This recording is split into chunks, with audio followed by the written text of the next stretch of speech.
আসসালামু আলাইকুম ভিউয়ার্স, আপনারা দেখতে পাচ্ছেন আম বাগান থেকে আম পাড়া হচ্ছে।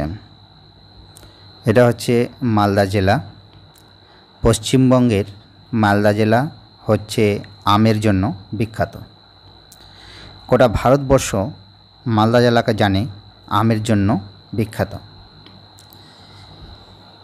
এই মালদা জেলার অন্যতম একটা উৎপন্ন প্রধান ফসল হচ্ছে ফজলি আম। বর্তমানে ফজলি আমের সাথে সাথে অন্যান্য আমও মালদা জেলায় উৎপন্ন হচ্ছে। তার মধ্যে একটা হচ্ছে ন্যাংরা আম।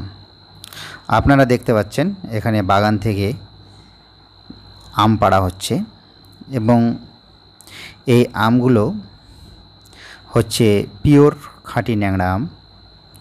যদিও এবছর ন্যাংরা আমের দাম কম আছে। এই ন্যাংরা আম আমের যতগুলো প্রকার আছে তার মধ্যে সবচাইতে সেরা। আপনারা নিশ্চয় জানেন স্বাদে গুণে গন্ধে ন্যাংরা আম সবার চাইতে সেরা। তাই সাধারণত বর্তমানে যারা আম বাগান থেকে পয়সা বা রোজগার করতে চায় তারা সাধারণত ন্যাংরা আমটাই বেশি পরিমাণে লাগিয়ে থাকে।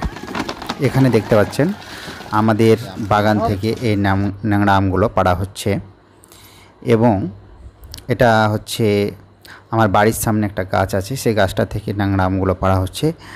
আর আমার বাড়ি হচ্ছে আম বাগানের মধ্যেই। আপনারা যারা দূর থেকে দেখছেন আমার ভিডিও, যারা বাংলা ভাষাভাষী আছেন তারা নিশ্চয়ই জানেন যে পশ্চিমবঙ্গের বিভিন্ন জেলায় আম চাষ করা হয়। এই যে দেখুন আমগুলোকে হারভেস্ট করে এখানে একত্রিত করা হয়েছে। যাই হোক, ভিডিওটি ভালো লাগলে অবশ্যই লাইক, শেয়ার এবং কমেন্ট করবেন। আজকের মতো এখানেই শেষ করছি।